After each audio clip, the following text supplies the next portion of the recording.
Tyrone, we got one last thing to talk about. I know. And it's the big one, the one you've been anticipating because you were the one that was asking for this for so long, buddy, according to the world. What? I was like, wait, what? Yeah, everybody was saying you were so looking forward to this. You were the one that was clamoring this. You were the one asking for all of this, buddy. I did? Yeah, according to the internet, buddy. The internet never lies, does it? Fair enough. I can't argue with that logic, exactly. Even though I didn't want it. So what do you say, man? Well, let's get into it. So, ladies and gents, as you guys already know, Clemont and Bonnie from the X and Y series are coming back, meaning that the entire X and Y cast has finally made an appearance in this series. Clemont, Bonnie, and Karina. In fact, it's going to be such a big deal, Tyrone, that it's going to be a 1-hour special event on April 1st. It's going to be a two-parter. We're going to be focusing on the first act of the episode with Clemont, Bonnie, and with something happening in Mier City or Lumio City. The second episode, though, is going to be another major one because it's going to be focusing on the Pokemon World Championships against an Elite Four member that hasn't made an appearance in the series, but was somebody a lot of people were hoping to see, but now is making her debut in this upcoming Journeys episode as one of the opponents Ash is going to have to face. However, Tyrone, before we get any further into the discussion, though, we also have to take an opportunity to go and read a little bit of what the voice actors and actresses have said regarding their return. So what do you say, buddy? We get to it? Let's do it. Alrighty. Yeah, thick dragon lady. Wait, what? Oh, God. I mean, it's up to you to interpret that, I guess. So let's go and let's get ourselves well into this. So let's read Bonnie's VA making an appearance. Maria Issei. So this is what she had to say. It made me really happy. I got to meet Satoshi's voice actress Rika Matsumoto and all the other people that took care of me back in the days of the Pocket Monsters X and Y series. And getting to play Eureka again made me the happiest of all. Unfortunately, I didn't get to record alongside Yukikachi, who plays Eureka's brother Citron, but since we spent about 3 years together in this dubbing studio, I could still hear his voice in my head when I read the script. So I was able to record my lines while being pretty sure how Kaji-kun would deliver his. If you are new to the Pokemon anime, I hope you'll come to love the innocent angel Eureka who loves to care for Pokemon, and I also hope you'll watch the Pocket Monsters X and Y series as well. Go ahead and promote the good one. Go ahead and promote the good one, girl. Go ahead. Tell them to watch some quality shows. Tell them to watch something better. I love that she... I just love that they said if you're new to the Pokemon anime, go watch the X and Y series, bro. Yep. You know what? That's my tagline, bro. If you're new to Pokemon, just go watch XY. Yeah, so this is what she also had to say. Eureka is a girl who's too young to be a Pokemon trainer yet, which I think viewers close to her in age will be able to empathize with. The sibling interaction between her and Citron is really charming as well, so I really hope you'll get the opportunity to watch the Pocket Monsters X and Y series in addition to this episode. Wow, she had to say it twice. Watch the Pokemon X and Y episode, and watch this episode too, because technically it's an X and Y episode. Yeah, you know, in fact, once you finish watching this episode, watch everything. Like, before you get to the Drasna fight, watch the entire X and Y series, and then come back to this episode. I just imagine the Simpsons meme where they're like, if it shows the Journeys fans, if they could read, they would be very disappointed right now. Oh, it's a harmless joke, by the way. Don't go uprising on me. But I love how her tagline is "Go watch the XY series." Let's go. Go ahead. All right, so that was her statement. So let's go now and read Clemont's. Why don't we then? So let's go into Clemont's side. So here's what Clemont's VA Yukikachi has to say. Rumors that characters from other series have been appearing one after another, so I had been hoping Citron one day would as well. And I'm really happy that dream came true today. And it's both siblings too.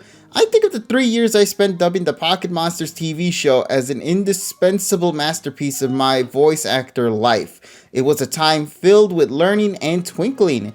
When I appeared in the show this time, I went to the dubbing session picturing what Citron's life had been like after the conclusion of the Pocket Monsters X and Y series, hoping I could show that I had grown a bit as an actor since last time.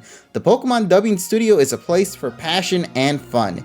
As far as this episode goes, I think you might consider it a character analysis that truly makes you feel what Citron is like as a person. However, this battle against Satoshi is really well made too, and you should get to hear his signature catchphrase, Citronic Gear on, as well. Don't miss the scene where the siblings reunite with Satoshi, Pikachu, and the other either. It's really emotional. I'll hope they'll make another appearance after this, preferably one where they interact with Go. The Pokemon world is infinitely wide, so there's no doubt things will get even more exciting in the future. I hope both existing X and Y fans and those that gain an interest in X and Y from this episode will get the opportunity to watch these two characters' journeys in its entirety. It's the most wonderful story of all. Regards, Yuki Kaji. So this man basically said, I hope the next time I voice Clemont, he actually interacts with the character that's introduced in Journeys and not fucking... That's what he says?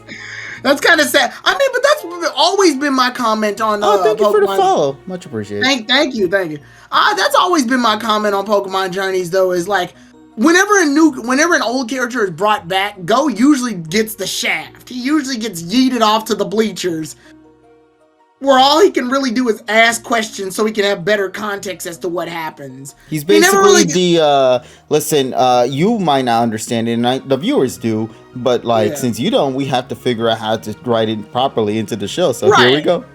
I remember when Misty came back in AG, May didn't lose a single step in that. She was doing that whole Maze Expedition joke for a while, so she still kept her character front and center even though Misty showed up. She never fell backwards. And that's why I liked May a lot. Because even though Misty came back, she didn't lose spotlight because of it. Whereas here, Go doesn't get anything out of this deal. You can remove him entirely and no one would care. I made a tweet today, and I don't know if you saw it. I said the number of inventions that blew up before his battle with Ash was 18. The number of inventions that blew up after his battle with Ash was 8. They're gonna bring the gag back. I mean, it's in the opening. Yeah, but that's stupid. That's it's the same thing that Terrell said with Iris calling Ash a little kid. That joke is nice in series, but it has to end here because it shows he's developed. He's gotten better. So you're gonna ruin that for nothing more than it's funny. Like, you know what could be a good alternative then to kind of make it passable? If it wasn't Clemont's machine that broke by itself, it was more so somebody touched it or interacted with it that caused it to trigger. He's gonna hit it. So what do you think, Taron? What's your take on this whole situation with the return? Well, not situation, but like the celebration of X and Y, because they are being used to celebrate the 25th anniversary. I'm weirded out that X and Y specifically is getting celebrated when like Sun and Moon didn't even get this treatment, and it was the last one to show up. Like, it was the last series before this series. I don't know. It's weird to me that X and Y got this much love, and the others, I guess because they didn't for a while. I mean, we got Karina stuff, but what about that? I don't know. What about the machine that helped Ash and Greninja? That machine did not blow up. That actually worked. It's successful. Both of them actually, the tiny Clembot and the Pulse Maker thing. But anyway, it's weird that they did this. I don't know if they're doing it for a specific reason or just, X and Y was just a very popular series at that point. I mean, as an X and Y fan, I guess I am happy for that. I'm glad for that. But I'm more happy for the fact that, what's her name? The dragon lady? Drasna. I'm glad she's showing up. Nothing against Clemont and Bonnie, but I've seen them already. I know their characters. I know what they're capable. They're not really going to do anything here that's going to make me go, oh, that's different. Drasna is completely new. We didn't get to see her in X and Y because she didn't really serve a purpose in X and Y, so there was no point. So it's interesting to see that, yes, now we have all of the Kalos Elite Four animated now, and they serve a purpose. That helps expand and give context better, but I say that helps Journey's case better, and I've never been against a character being, from an older series being, well, this wouldn't be an older series. I wouldn't be against a character being brought back or being brought up in a different context in order to give them some development that they otherwise didn't get before. And that was one of the reasons I liked XY, was because they treated the gym leaders better than they did in the video games. In the video games, we just get like a basic cookie cutter description of who they are, and then once you battle them and beat them, that's it. The anime dives deep into them to make them interesting. So I actually like that. I like that formula. So I'm glad that Drasna's I like that she's there. But Bonnie and Clement, it's not that I don't like that they're there. I just like I've seen them at their best already. So here they're filling up that quota of, okay, we need to have them come back. I mean, and I'm at least glad that Clement's helping Ash train for the most part. That's a nice use of his character at least. And it does continue with the theme of what the others have been doing beforehand. Even in X and Y, all of Ash's companions help him. I don't understand this whole thing that people have always got where it's like, oh, XY Ash is a badass all by himself and blah, blah, blah. And he's a stale character for it because he's too competent. And that. No, he states at the very beginning, the only reason he got that far was because of everybody. You can see it in the Viola fight. When he loses against Viola, Serena's the one to help pick him back up and give him and tell him the mindset, Ash, even when I remember you as a kid, you never gave up until the very end. And then, so that picked Ash back up. Like, mentally, that picked him back up. Clement invents an invention that allows him to recreate the sticky webs to help with Ash's training. Bonnie cheers them on. And then after Ash beats Viola and gets the badge, Ash goes, this badge is all of our victories. I think people tend to forget that. So I like this. In the sake of his character, I like that Clement is helping Ash just simply because it fits with the theme of the XY gang helping each other out. I think it's just hard to find it that way because everybody looks up to Ash in that series. But it's because they look up to Ash that they're inspired to help him and uprise him. It's the thing that keeps him level-headed. It's the thing that stops him from becoming depressed like Alon did when Alon got betrayed with Team Flare. The problem with Alon was that he was the exact opposite. He was competent, but the downside was that he was pushing people away. He pushed Professor Sycamore away. He pushed Marin away. He pushed all the people close to him out of his vicinity. So when he fell, he had nothing to pick back up on. That's why he admired Ash so much. And when he said that line that people hate, you always seem to be beating me, he's not talking about a battle sense. He's talking about in character. Ash has had a better character than Alon because Ash was the character that helped Alon get his shit together. Alon was very much this battler who slowly became bitter as time passed. So to where the point where he started battling just to battle, where he couldn't afford to lose, versus battling for fun. When he saw Ash, it sparked and went, oh, he battles for fun. That's right. This is what I used to be before, this shit got weird. So it's good to see that the XY characters are acting appropriately to their character. I'm just glad that they're doing that. That invention blew up that one, the invention blew up that one time, but it actually helped Ash get an idea for the strategy against Viola. Exactly. But yeah, so I'm glad they're at least having Clement be competent in that. And I want, well, it's not really so much what I want. What I'm expected to see, hopefully, is that they stick with that. And remember, Clement's, last debut was a really good one. People hate the episode because it's Greninja leaving. But that episode, if you look at it from Clement's perspective, was fucking dope for him. He whoops Zerosik's ass. I don't know if y'all remember that. Everybody was too angry at Frog leaving. Yeah, I know. People were mad. Whatever. But he made the jamming machine that was able to track Dr. Zerosik so that he knows where he is so that Ash and Greninja could find him. He tricks him. Dr. Zerosik tries to get Clement in order to use his science for evil against Ash and the others. And Clement, fakes him out to make it look like he's about to do it, then changes up on him and tricks him. Clement beats the fuck out of Zerosik in that episode, and I think people don't remember that.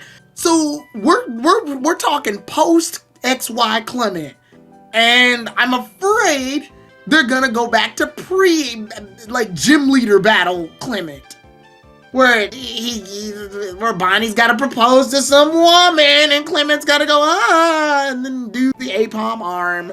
Well, to be fair, that was still even in XYZ. Yeah, I know. I think it got reduced a little bit in that one though. The joke was getting worn down, and then he's got to do that thing where it's like I invented a thing, and then it blows up, and everybody's got afros, and Ash is gonna be scientist, so cool. I don't if that joke comes back, that's fine. I mean, that's what he did that literally in one of the earlier episodes of JN as well. Yeah, he was consistent. That's the thing. Yeah. That's fine. But this, I just don't. I hope that he doesn't. I just don't want to see a regression. To me personally, Tyrone, I am kind of happy with this because, well, we get the X and Y family again for another round. I like that. Yeah. It's nice to see them come back. I know it's like, they're we get 3/4 of them, but yeah. Yeah. But the thing that makes me happy about it is that, in a way, this is appropriately fitting because we don't see Clemont in any other part of, the world. He's in his area. He's in his gym. So he's still doing things. That in itself should speak about him still being as a gym leader, his development after being more competent as a gym leader and becoming more confident in himself. I think that's important. If we see Ash and Go arriving at a gym, for example, and then they see Clemont taking down a trainer or something before they reunite with Ash and the gang, I think that would be a nice little subtle way to just show the development that Go had received, that he's doing the thing that he left off in the X and Y series, if they go in that approach, of course. Now, another thing I want to note as well that I really am also very excited about with this episode too is just the fact that we get to see something that, I was really hoping to see more of, and that is influencing Ash's development to tie into the narrative that we are currently caught in right now with the PWC. I wonder how they're gonna do that song by way the Route 4 or whatever it is. Yeah, the Clement invention song they're gonna bring it back. I mean, you've seen the images.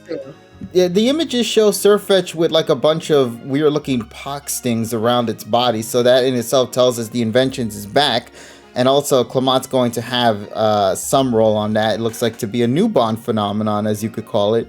And I'm curious to see how that's going to play out. I have not much more to say other than I'm excited for this. I like when I see the cast being involved with the narrative that we're currently caught in. So seeing Clemont being helpful to Ash, which they did in the X and Y series with Ash Greninja and studying the movements and flow between those two.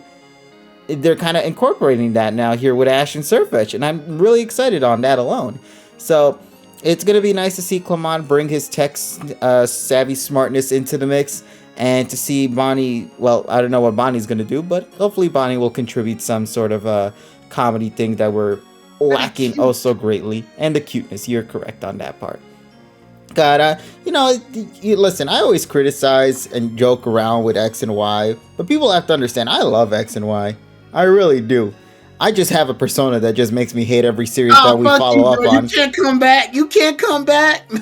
Hey, listen, don't worry. I hate Sun and Moon now, so I mean, there you go. But once you leave out that door, you can't come back.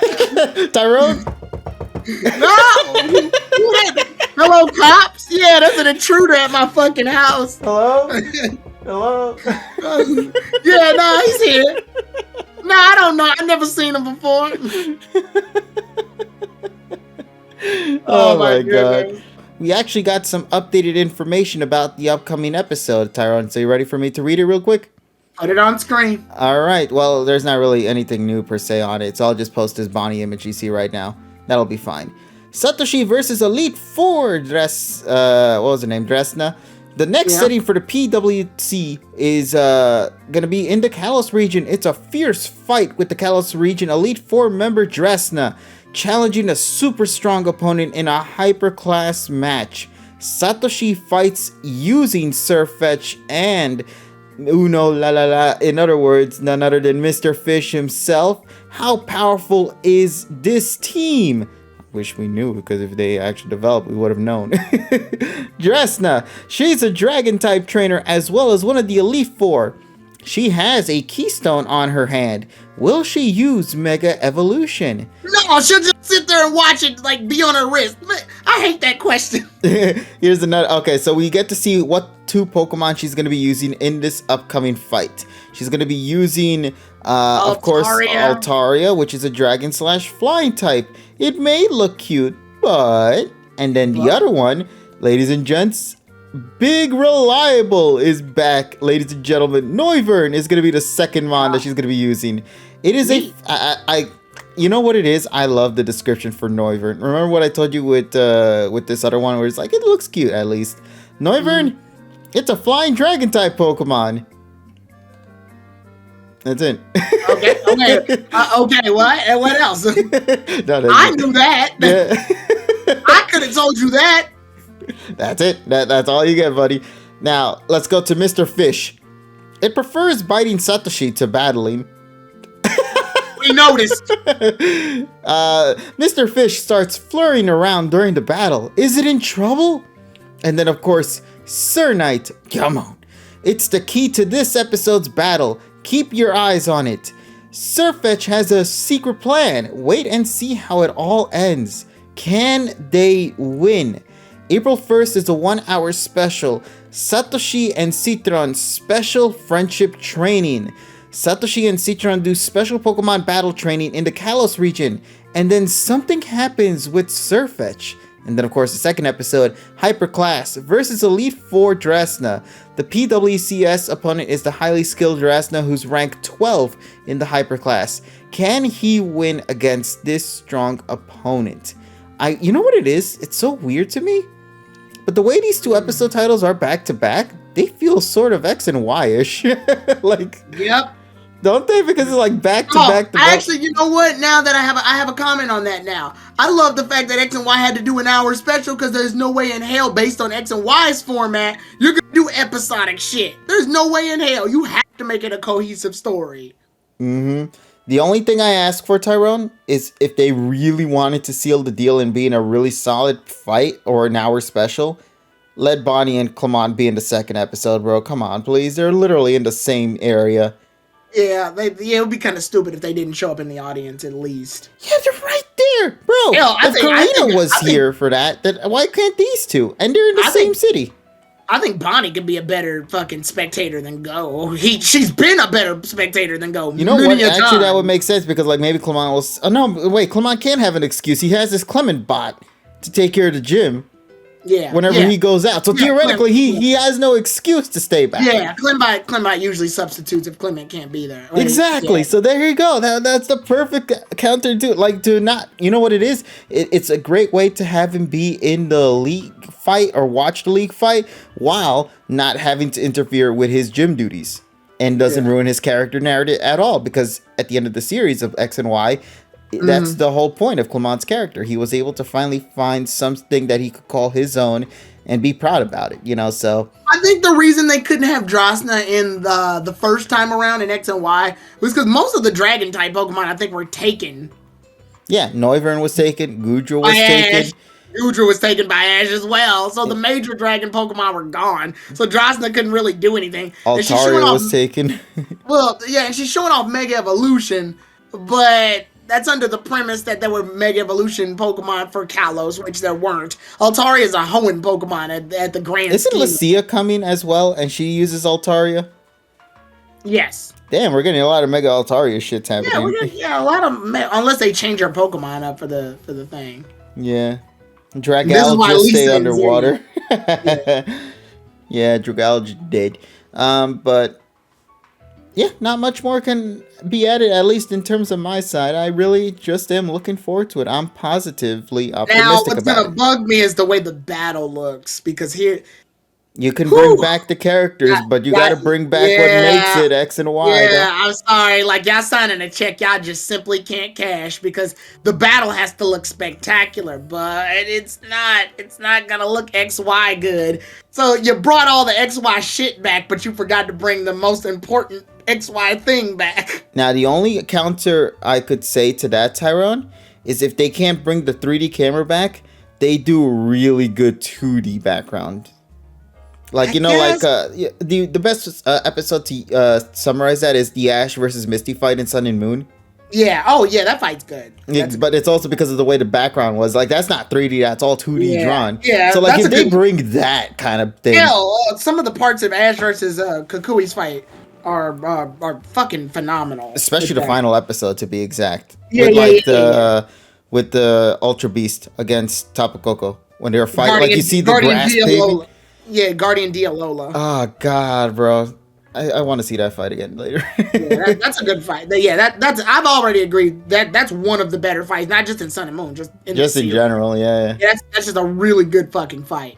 Yeah, You'll get what they're giving us, Teron. This is Journey, it's yeah, not X and Y. yeah. Unfortunately, I know that. That's the problem, though, is that X and Y's battle spoiled me. That's the problem. I'm just saying, man. If they get They spoiled me. They spoiled me hard. you know what it is, because like theoretically, the director of X and Y has been working on an episode of Journeys. I mean, if he's responsible for the hyperclass battle, he might slide in something, but I don't think it's gonna be anything groundbreaking. Look at me like, yeah, I see the problem. Your story isn't fucking good. Well, I can't fix that, but I'll at least fix this fight. I don't know.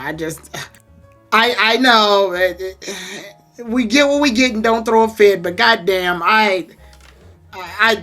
yeah. When you watch XY battles, you get spoiled. It's unfortunate. Listen, man, if the first gym battle could be spectacular looking, and it's not even the best fight in the series, bro. That's Not just even the gym leader that's fight. like the taste. The Ash's taste. regular fight against Clemont from episode 1 was like top notch, bruh.